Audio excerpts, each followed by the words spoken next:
In 1939, as the shadows of war spread across Europe, a fragile and diplomatic man ascended the throne of St. Peter. Eugenio Pacelli, who would become Pope Pius XII, faced the greatest moral dilemma in modern church history. Strategic silence or cowardly omission? Secret savior or silent accomplice? For decades, this question has divided historians, theologians, and even Holocaust survivors. Today, with newly released documents from the Vatican's secret archives, we can finally uncover the true story behind the most controversial papacy of the 20th century. Chapter 1. Childhood and Formation. Eugenio Maria Giuseppe Pacelli was born in Rome on March 2, 1876, into a deeply Catholic family that had already produced 3 generations of Vatican lawyers. But young Eugenio was different. His fragile health and delicate constitution forced him to study for the priesthood at home, away from traditional seminaries.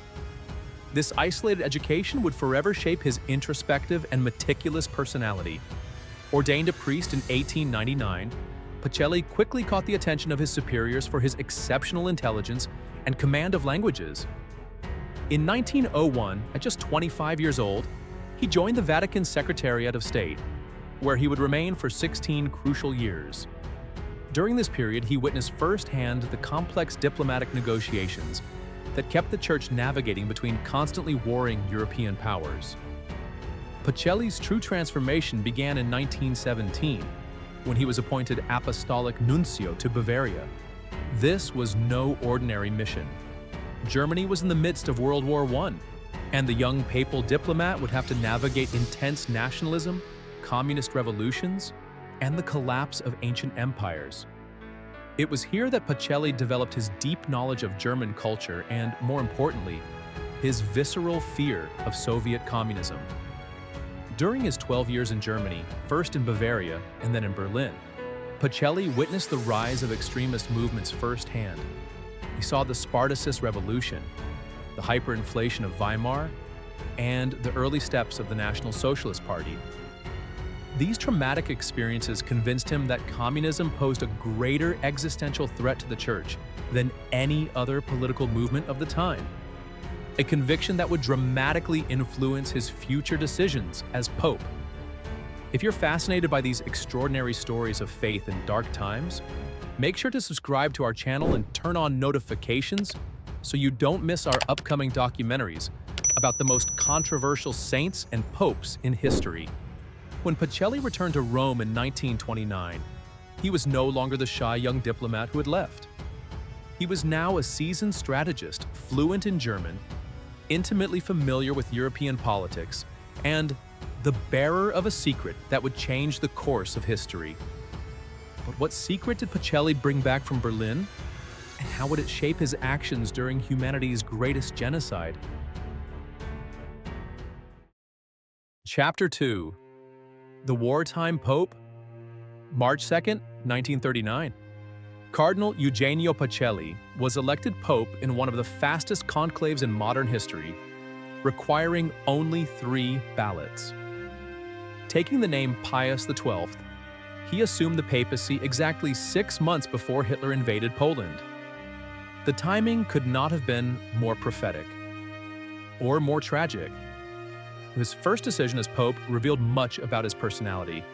He permanently shelved the encyclical Humani Generis Unitas, which his predecessor Pius XI had commissioned against racism and anti-Semitism. Defenders of Pius XII argue this was a diplomatic strategy. Critics see it as the first sign of his future controversial neutrality. The truth, as always, is more complex than any simple narrative can capture.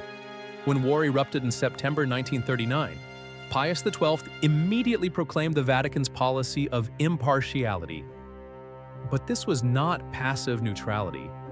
Secretly, he established one of the largest intelligence services of the era, processing nearly 10 million requests for information about prisoners of war and refugees. Between 1939 and 1947, the Vatican provided more than 11 million responses about missing persons, reuniting families torn apart by war. But something even more extraordinary was happening behind the scenes. Pius XII maintained secret contacts with the German resistance and shared military intelligence with the Allies. In May 1940, he even warned the Belgian and Dutch governments about the imminent German invasion, a clear violation of his own neutrality policy. Why would a supposedly neutral pope risk everything to help the Allies? The answer lies in newly discovered documents that reveal the true extent of his clandestine operations. Pius XII was not just a passive observer of the war. He was actively working to defeat Hitler, but in a way few understood at the time. His strategy was so subtle and dangerous that even today, 80 years later, historians still debate whether it was brilliance or cowardice. For those seeking to better understand the complex intersections of faith, politics, and morality in times of crisis, we recommend our ebook 50 Saints' Stories and Prayers for Divine Intervention, available in our linked store, which explores how holy figures navigated impossible moral dilemmas throughout history. Most intriguing of all is that Pius XII seemed to know exactly what he was doing from the very start. But if he truly had a master plan to combat Nazism, why did he remain silent when more than 1,000 Jews were deported from Rome, just 800 yards from his window? The answer to this question reveals the most controversial aspect of his entire papacy. Chapter 3. Criticism of Pius XII. October 16, 1943. A Saturday that would forever change the historical perception of Pius XII. While the Pope prayed in his private quarters, Nazi soldiers marched through the streets of Rome, raiding Jewish homes and dragging entire families from their beds. 1,259 Roman Jews were captured that terrible day, just 800 yards from St. Peter's Square. The Pope could literally see the operation from his window, and Pius XII remained silent. This omission would become the most powerful symbol of criticism against his papacy. How could a pope who supposedly defended the oppressed watch passively as his Jewish neighbors were deported to extermination camps? Of the 1,259 deported that dark Saturday, only 16 survived the Holocaust. 800 were killed immediately at Auschwitz. Critics of Pius XII, led by historians like David Kurtzer, argue that the Pope prioritized preserving the Church over defending innocent victims. Documents from the Vatican archives, opened only in 2020, reveal that Pius XII was fully aware of Nazi atrocities as early as 1942. Detailed reports regularly reach the Vatican, describing extermination camps, gas chambers, and the systematic murder of millions of Jews. Even more damning is the fact that Pius XII spoke openly about other topics during the war.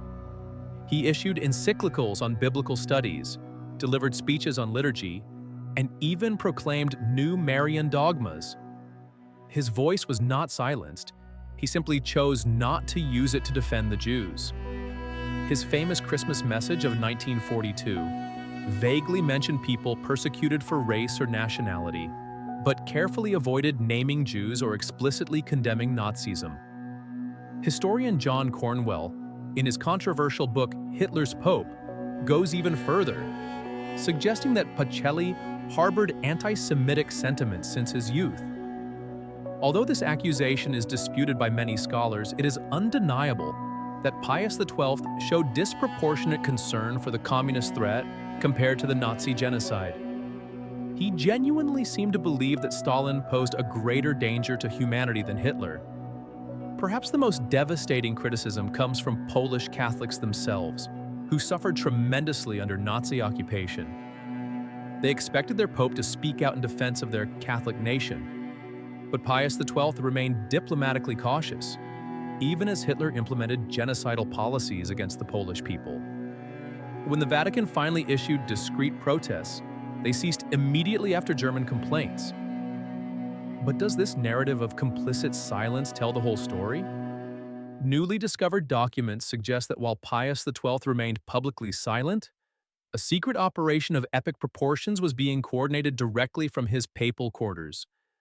An operation so dangerous and far-reaching that, if discovered by the Nazis, would have resulted in the complete destruction of the Catholic Church in occupied Europe. Chapter 4. Defenses and Hidden Actions. While critics saw silence, defenders of Pius XII saw a secret symphony of salvation. Behind the closed doors of the Vatican, one of the greatest rescue operations in history was being orchestrated with military precision. The Pope, who seemed indifferent to Jewish suffering, was, in fact, coordinating a clandestine network that would save tens of thousands of lives. Johann Ix, director of the Vatican Archives, uncovered surprising evidence of this secret operation.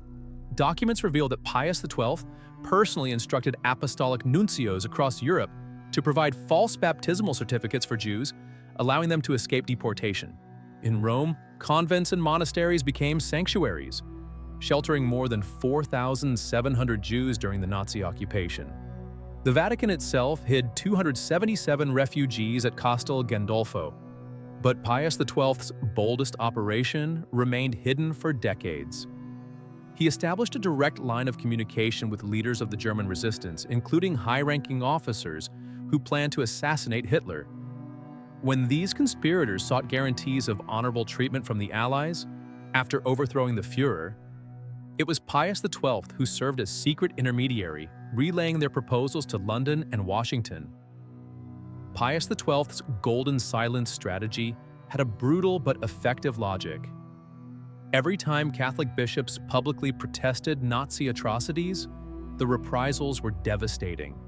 In the Netherlands, when bishops publicly denounced the deportation of Jews in July 1942, the Nazis immediately deported all Jews who had converted to Catholicism, including the future Saint Edith Stein. The lesson was clear. Public protests cost more lives than they saved. The numbers speak for themselves. Historians estimate that secret actions coordinated by Pius XII saved between 800,000 and 900,000 Jewish lives. In Rome, where the Pope had direct control, 80% of the Jewish population survived the Holocaust, one of the highest survival rates in occupied Europe. Compare this to Amsterdam, where public protests resulted in the deportation of 75% of local Jews.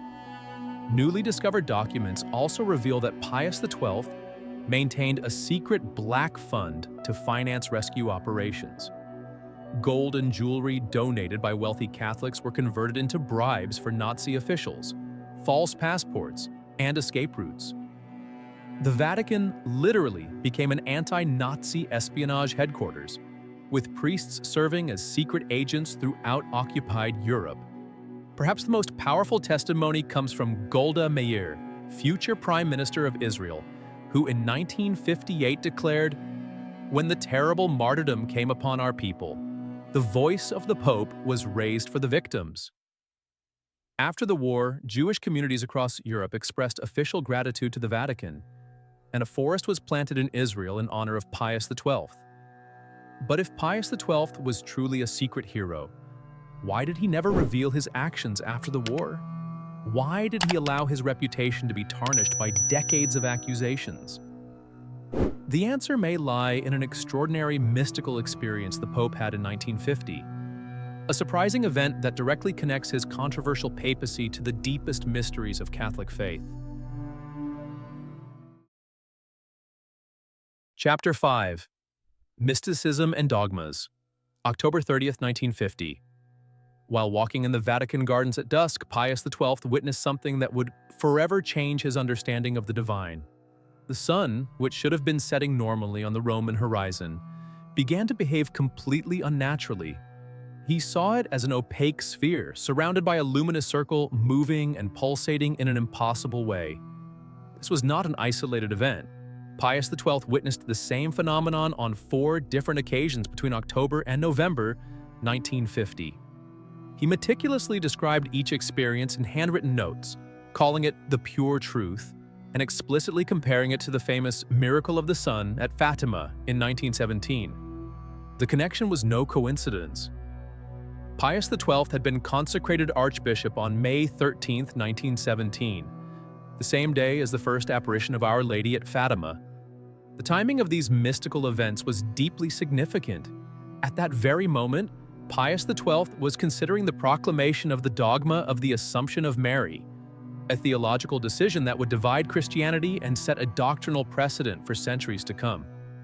The miracle of the sun visions were interpreted by the Pope as divine confirmation that he should proceed with the proclamation.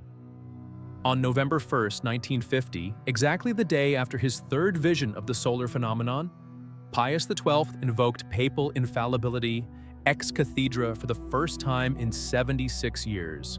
Before 500,000 people gathered in St. Peter's Square, he solemnly proclaimed that Mary, Mother of Jesus, was assumed into heaven, body, and soul.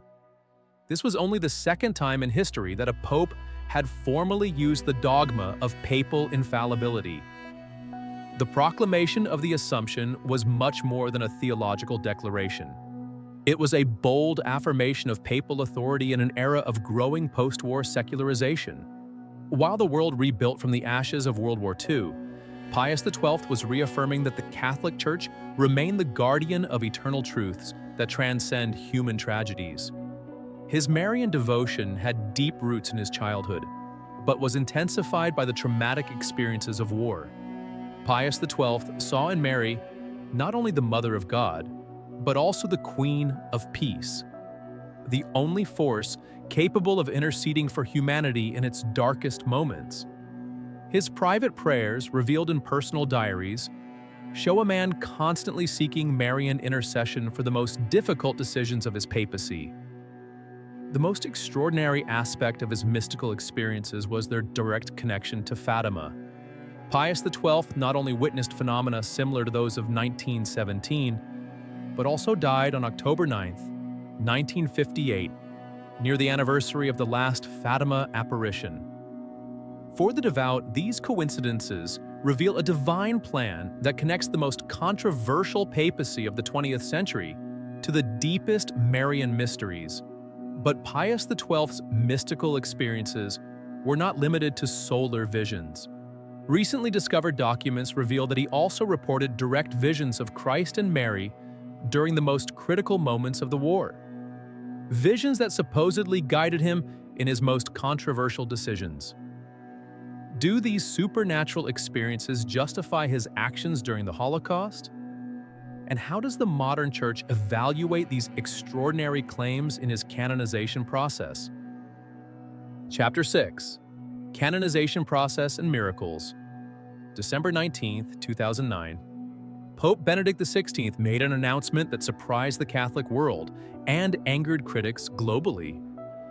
Pius XII was officially declared venerable, recognizing his heroic virtues and taking the first official step toward possible canonization. The decision sparked international protests and reopened historical wounds many thought had healed. But behind this controversial declaration was a medical case that defied all scientific explanation.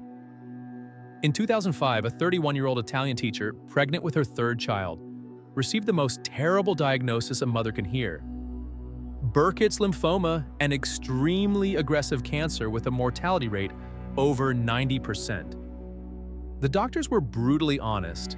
She had weeks, maybe months to live. Desperate, the woman initially prayed for the intercession of Pope John Paul II, recently beatified. But then, something extraordinary happened. In a vivid dream, she saw John Paul II, who told her clearly, "I am not the one you should ask for help, but Pius XII." Following this mystical guidance, she changed her prayers, asking specifically for the intercession of the controversial Pope of World War II. What happened next defies all medical logic. After only the first cycles of chemotherapy, which would normally be insufficient to treat such an aggressive cancer, tests showed a complete and inexplicable remission. The oncologist, skeptical by nature, repeated the test multiple times. The result was always the same. There was no longer any trace of cancer in her body. The Congregation for the Causes of Saints immediately began a rigorous investigation of the case. Independent doctors, including non-Catholic specialists, examined all medical records. Their conclusions were unanimous.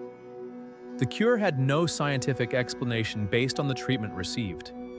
The Burkitt's lymphoma simply disappeared.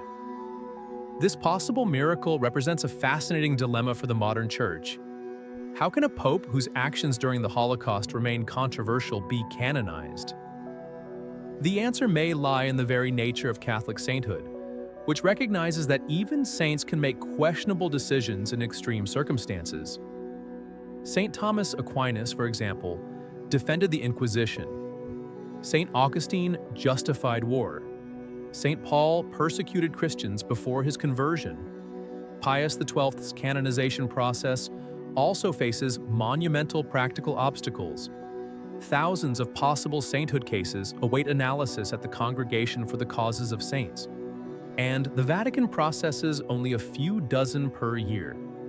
Even with a confirmed miracle, Pius XII's beatification could take decades to complete. Even more intriguing is the fact that other possible miracles attributed to Pius XII continue to emerge. Inexplicable cures, dramatic conversions, and even mystical apparitions are reported by devotees worldwide. The Church investigates each case with scientific skepticism, but the pattern is undeniable. People continue to experience extraordinary events after praying for the intercession of the most controversial pope in modern history. The fundamental question remains: can a man whose silence during the Holocaust cost innocent lives also be a channel of divine grace? The answer may reveal profound truths about the complex nature of human sanctity and God's infinite mercy.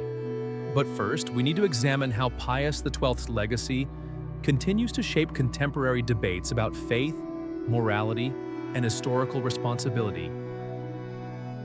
Chapter 7: Legacy and Controversies, October 9, 1958. When Pius XII died at Castel Gandolfo, he left behind a legacy so complex and contradictory that more than 60 years later, historians still struggle to understand its true nature. No modern pope has generated such passionate debates about the intersection of faith, politics, and morality. His theological impact is undeniable and lasting. The proclamation of the dogma of the Assumption in 1950 remains one of the most significant doctrinal developments of the 20th century.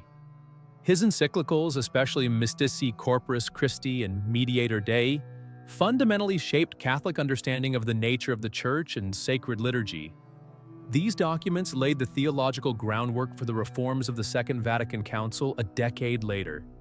But it is his actions during World War II that continue to define his historical reputation.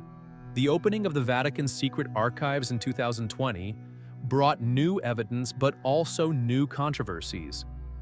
Documents reveal both heroic acts of rescue and disturbing moral hesitations. The image that emerges is of a deeply complex man, capable of both great courage and excessive caution. The global Jewish community remains divided over his legacy. While organizations like the World Jewish Congress continue to criticize his silence, other Jewish voices acknowledge his contributions to saving lives.